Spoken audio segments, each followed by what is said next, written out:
All right, welcome back, ladies and gentlemen. This is your weekend edition of the Pocket Change Market Report for March 30th, 2024.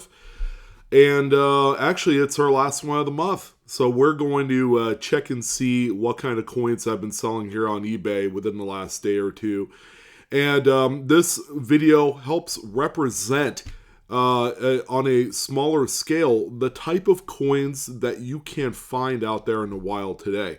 And this includes places like going to the bank, grabbing yourself some rolls of coin, going through them, looking through large amounts of change, whether it's going through like a piggy bank or, something to that effect. But also keep in mind, if you could cherry pick some of these right on eBay as well, coin shops, coin shows, just about anywhere that coins are sold.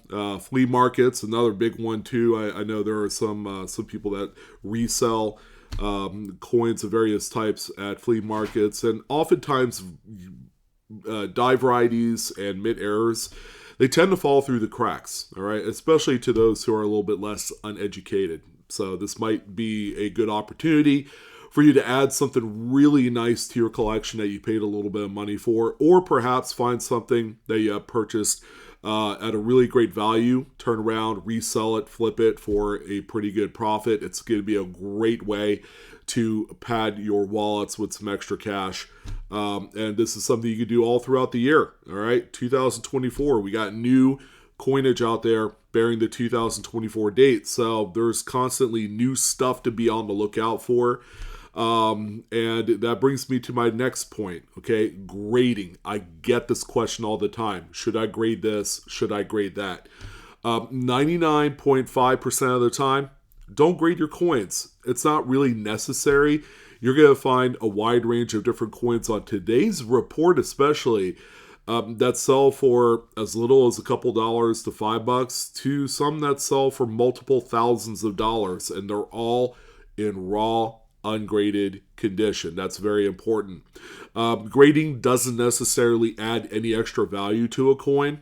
That's kind of like fool's gold in today's numismatic market. A lot of people are under the impression that grading adds value to everything, and it's simply not the case. So, just go ahead and keep that money in your pocket. You're going to be saving yourself $30 to $40 per coin in a submission. And, your bank account will thank you as a result.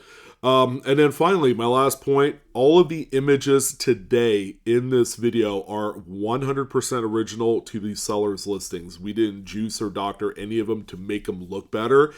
If a picture is out of focus or dark, it's going to stay like that for the purpose of the video. This is going to give you guys a general idea of where that bar is set. And my friends, it is set incredibly low on the marketplace. So if you're able to, do things like clean the lens off of your iPhone or your Android device that take really good photos these days. I mean, cameras on our smartphone devices are second to none.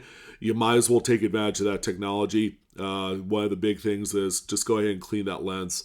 A fingerprint smudge will really dampen the look of a coin picture, especially if you're reselling something on eBay.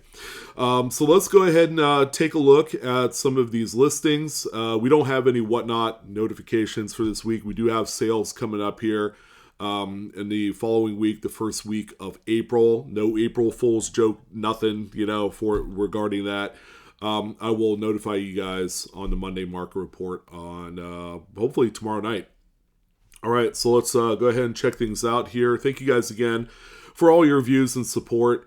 How about this Jefferson nickel here? And pretty nice one, although the date's really hard to read because it's cut off. It's off-center, I would say, by about 10%. It's off-center in the wrong place because we don't have a full readable date. It could either be a 1985 or in 1983. It's really just a mere toss-up on what it would be, and it's, you could speculate all day long what it is. But this is a Philadelphia minted Jefferson nickel from the 80s. off center, and someone did mention, what's the likelihood that you could find something like this in a roll of coin? The smaller off-center strikes or misaligned die type of strikes, you can still find those in rolls. When they begin to get a lot bigger and more offset, that's where it becomes a little bit more difficult. You're really going to have to look everywhere for those, and oftentimes you're going to find them at the shows, for very cheap. I've cherry-picked a number of these type of coins, for like $5-10 and then resold them for at least double that. You always want to try and double your money, net after fees and stuff. So this particular coin right here sold for $19.95. Could have sold for a little bit more. I would say if there was more of a date you could read there, that certainly would make the difference on the final sale. The next one that we have here, no doubt about it, we could read the date, 1951 D Lincoln wheat cent. So these older, obsolete coins with different designs on them, like this one is the old wheat cent back reverse. These right here have more desirability for things like off-center and broad strikes, because they're designs that we don't see anymore. This one's off-center by about 15-20%. It's quite attractive. There's a little bit of kind of like oxidized kind of spottiness on the obverse. Some people would be sticklers for it. Me personally, I find beauty in things like that. The coin, pretty nice. It's going to be a target among those collectors that are putting date sets together. And this is going to be one that they'll need. So this one right here, someone couldn't hit the buy it now button fast enough to the tune of $27.45. So keep in mind, all of the prices I've given you also include some sort of shipping costs that the seller had added to there. Shipping should always be included into the price of an item because it represents the real cost of ownership for that item, even with the shipping. The next one that we have here is a 1928 Lincoln wheat cent. This one, as far as a generic term, a defective planchet is what these are normally referred to. So anything with like a lamination or, maybe like a ragged Fisher clip, things like that. These are all considered, by its generic terminology as a defective planchet. On the obverse, you could see some sort of lamination issue. Probably many years ago, there was a detachment of a layer of the top of the coin at some point, and this is what it looks like circulated many years later.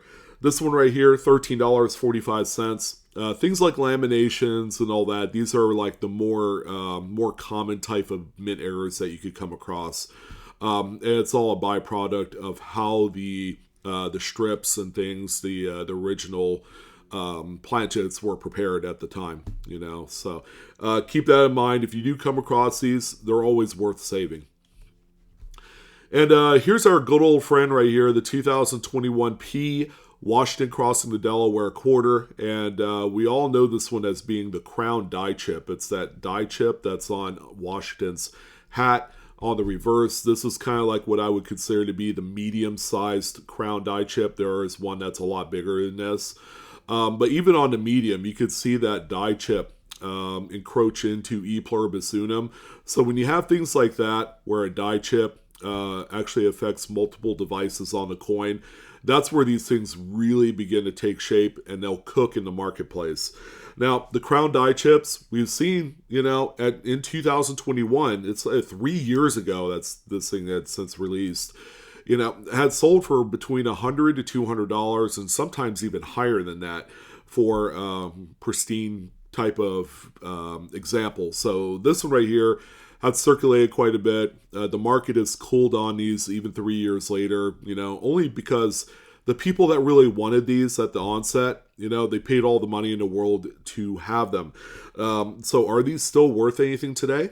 Yeah, they're still worth a little bit of money. Like this one ended up selling for $27.66, and that's with 13 total bids. So if you come across these and you're kind of curious as to whether or not they still have value 3 years later, they certainly do. So please do save them.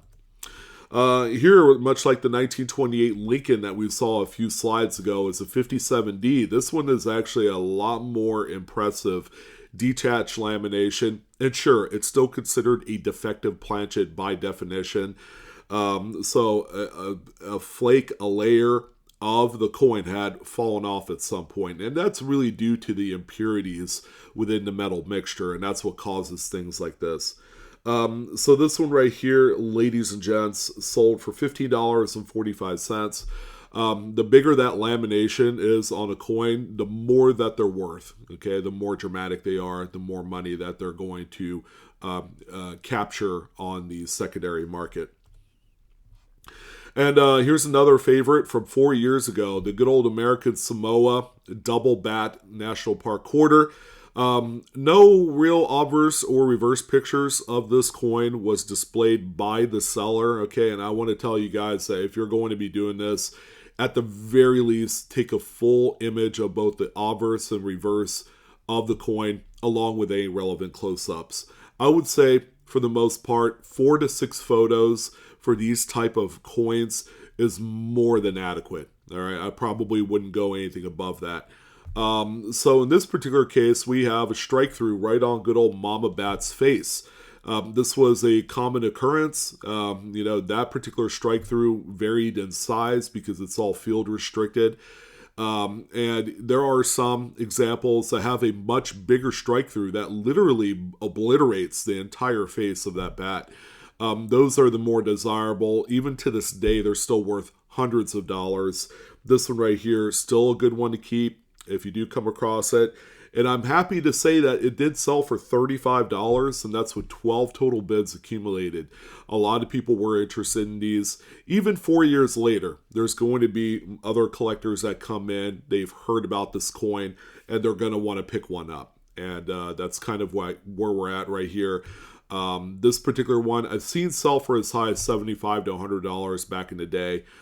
They've since retraced a little bit, but they're still worth selling if you needed to move it, and they're not a real integral part to your collection.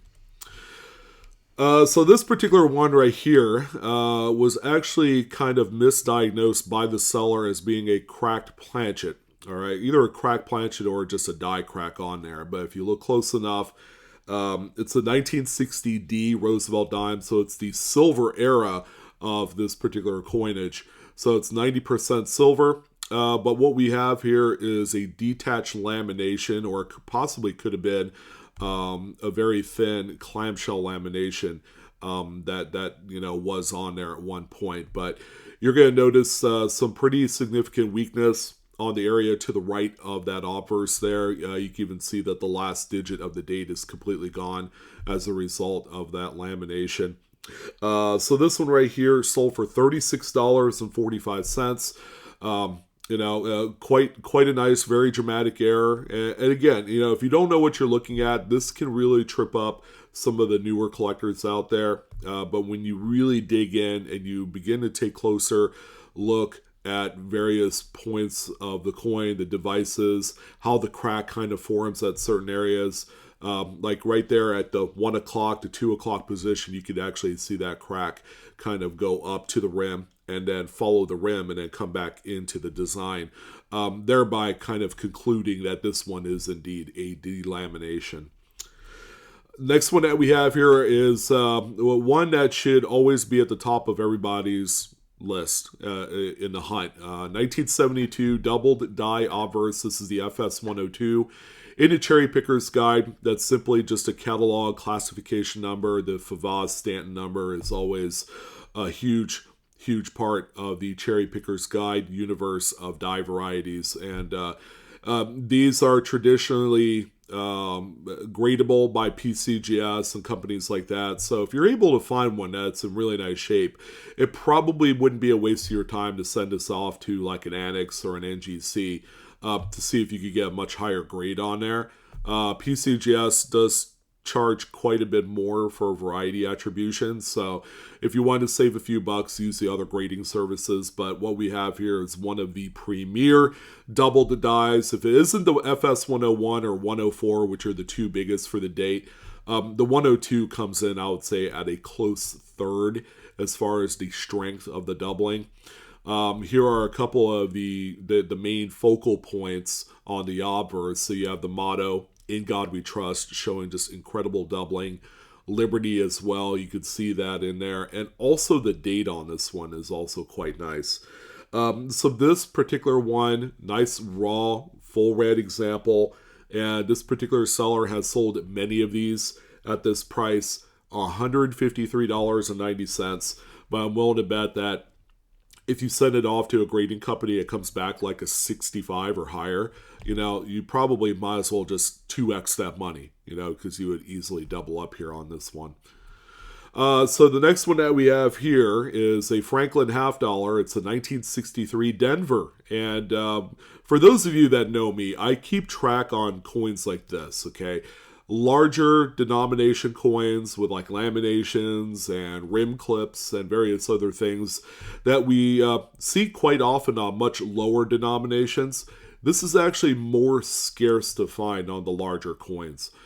So keep in mind that if you come across, say, an example like this that has, just run-of-the-mill delamination areas on there, it's actually much more than it actually is. Like, you could cherry pick this out of a 90% scrap bin at your local coin shop for, I would assume, to be like $10, like 20 times face with the current price of silver today.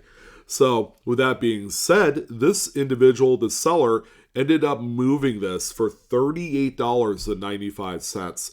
So you spend the $10 and then you flip it, put it as a buy it now, $38.95, and boom, you got yourself a really nice, healthy amount of profit. If you find a few of these, you sell all of them, you could really rake in some of that extra cash that I know a lot of people need to get by in life, or to really add back into the hobby, because when you're able to buy more inventory, that really makes a huge difference. And then, the more that you have on eBay, the more that you'll make. All right. This is a quantity game. It's not necessarily a get-rich-quick scheme. It's more of a get-rich-slow scheme. So keep that in mind if you're doing this. This is nothing that where, you could start today and then your first month out, you make 10 grand. All right. That's kind of more an exception than the rule. So keep that in mind.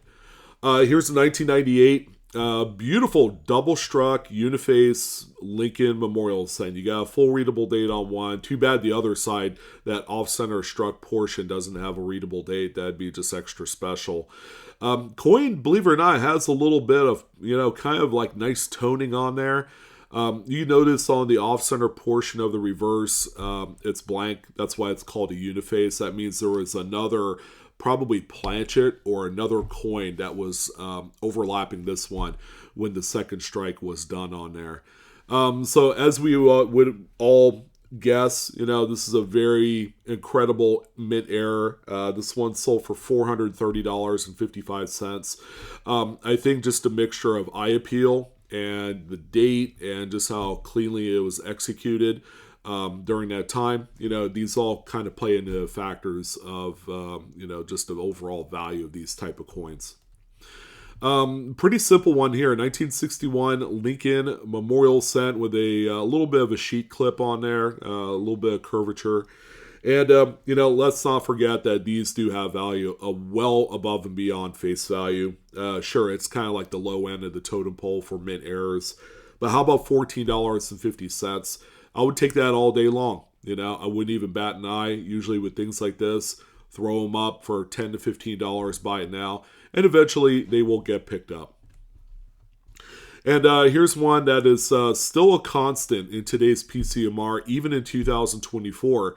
The 2023 Lincoln Shield Cent Extra V Variety. We have another one here for you that did sell. There was actually a few of them that did sell here in the last 24 hours. I just opted to cover one, and that's this one right here. So you can see the little V notch there next to the designer initials at the base of Lincoln's bust. So if you're finding some of these Philadelphia 2023s, make sure you get in close so that way you're not tossing these away, because, today these still have a tremendous amount of secondary market activity and value. This particular one sold for $54.70.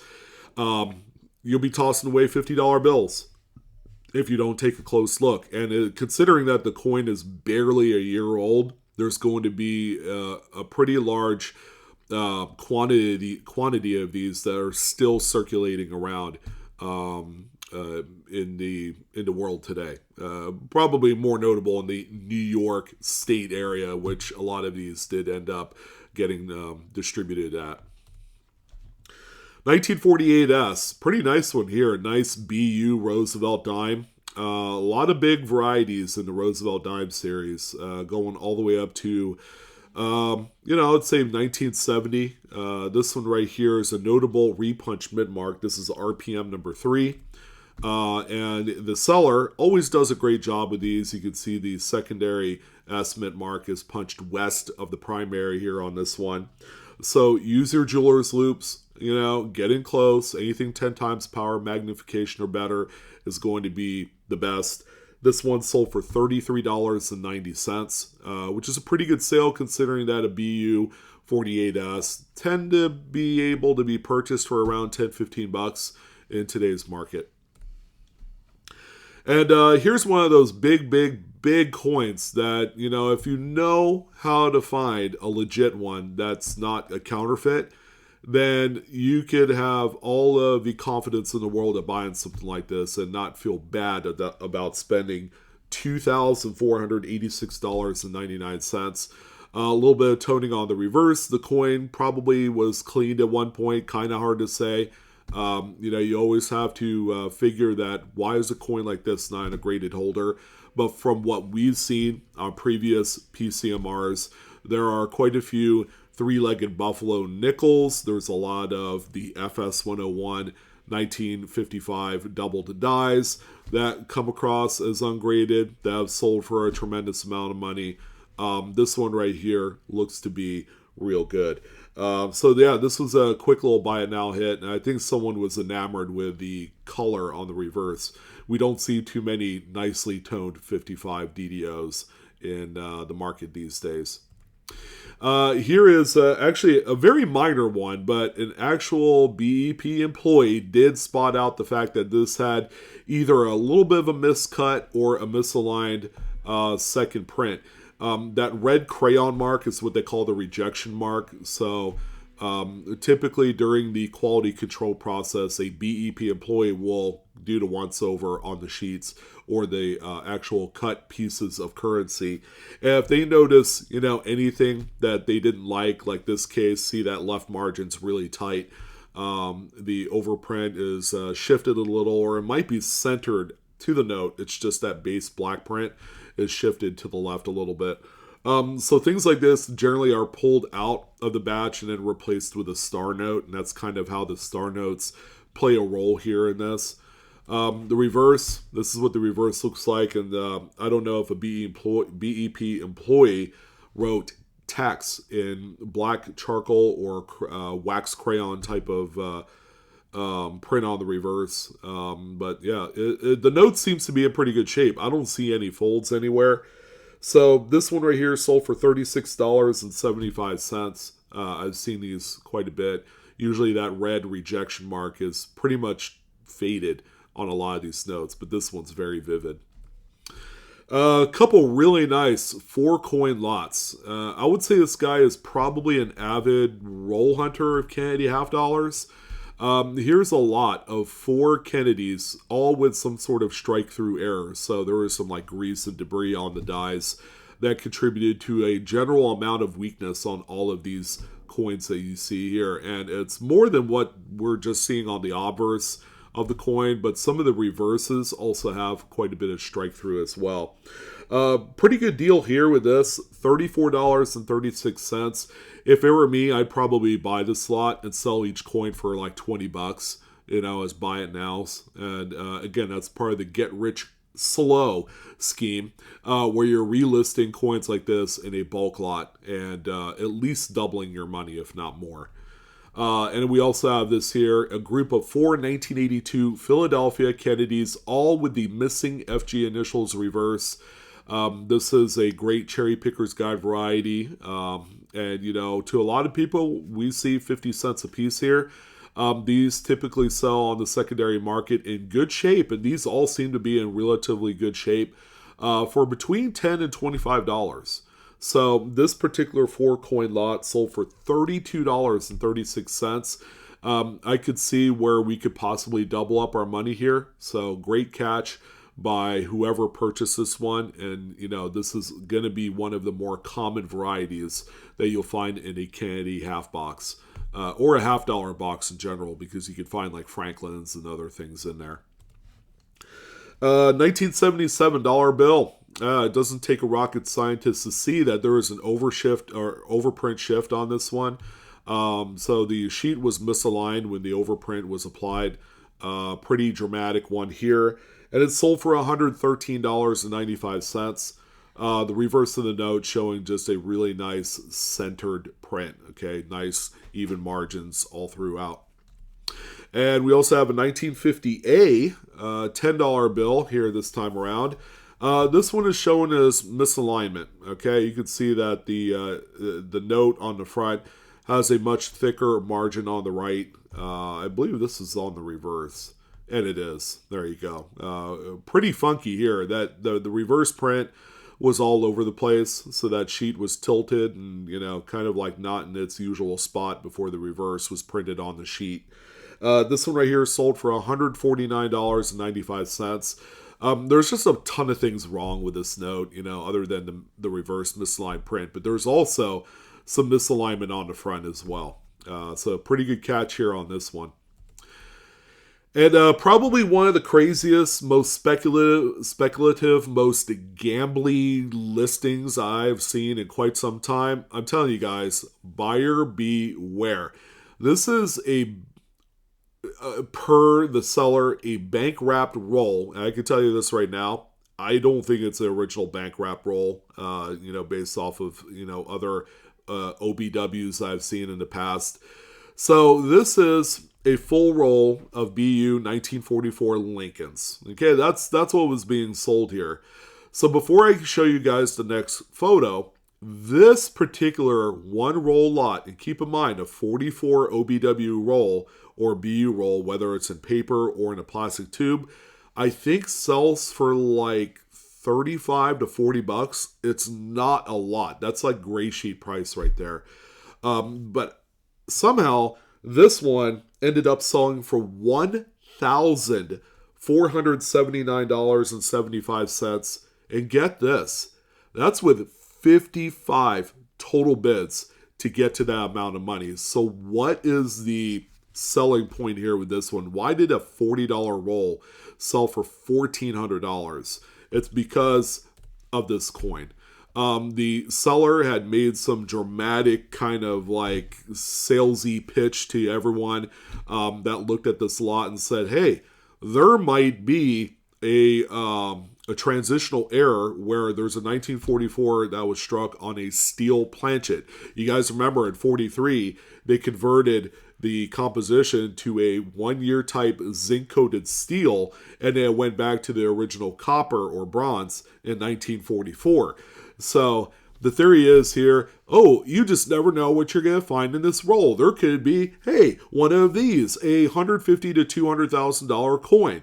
And that is the big sales pitch for this one. It is quite alarming that this one ended up selling for what it is. And that really just is a testament to where we are as as a community.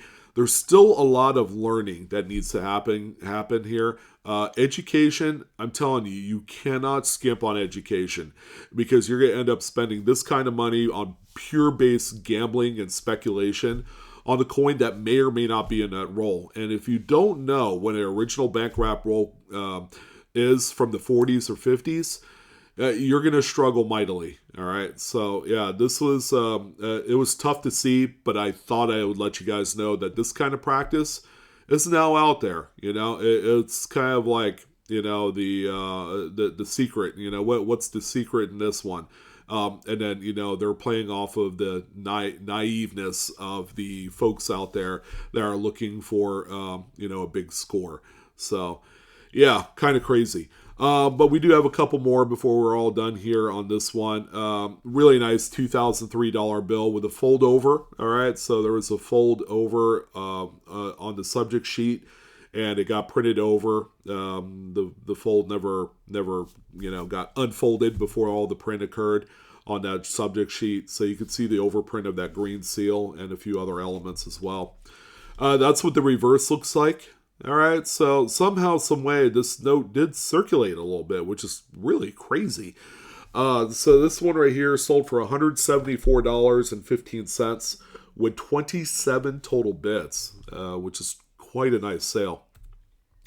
Here's a 35G silver certificate. It looks like it could possibly be a little bit of a misalignment on the second print here. Nice fat white margin on the left. The reverse, same thing too. When you see that on both sides, you probably chalk it up as to a cutting error, more likely on this one. So this one sold for $60.39, and that's with 22 bids.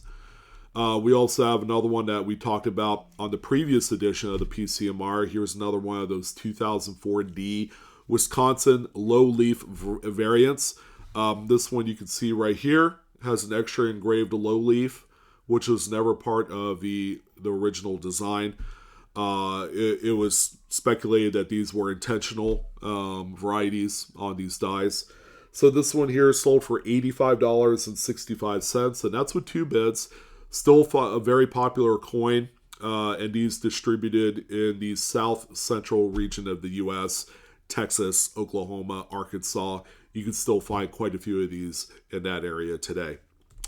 We also have this undated Lincoln Memorial set. My goodness, if you're looking to cash in big on any one singular coin, and you're really not, taking the chance whatsoever, these cuts, my friends, are continuing to perform as intended. The prices are wildly consistent. You could always figure at the low end, these things are like $25-$30 or higher. The much bigger cut die breaks command a lot more money than that. So how this works and how this occurs is that just through general wear and tear, the die had fractured or cracked, and then that piece of the die at one point had fallen out. So now there's this large gaping empty cavity on the die. So when it strikes coins, guess what? All of the metal flow associated with the pressure of that strike will, path of least resistance, will go into the empty cavity and create a raised anomaly on the coin. How cool is that? So this particular coin right here, one of the biggest I've seen in a while, $96.40 on the sale. And because it has no date, it has really no bearing. These things, they sell. And they sell for a lot of money. So if you got them, you need some extra cash, look no further. The market is incredibly robust on all cut die breaks. And then finally, the last one here, I could honestly say we've never covered this one, but this is actually a little bit tougher coin than what it appears to be. This is a 2008 Andrew Jackson presidential dollar. I can't even say it right because I don't talk about these coins that often. But what we have here, ladies and gents, this is actually a missing edge lettering. Now, this is the secondary picture that this seller put up on here, but if you look across the bottom, all right, on the presidential dollar series, you know that the date and motto and all those stars are imprinted on the edge of the coin, all right, and that's because that was on the collar. So yeah, we have a collar that's blank that ended up producing these, and there are certain presidents, and in theory, a lot of the presidents do have missing edge lettering variants, but there are some presidents that are a lot more tougher. You might as well add this one to the list. Good old Andrew Jackson here. $49.99. As of this taping, the seller had 25 of them, and he sold 4 of them up to this point. So there are collectors of these. I know a lot of people aren't particularly crazy about the presidential dollar series, But there are some pretty neat varieties, admittedly, or errors that do pop up on these. And this is one of them right here.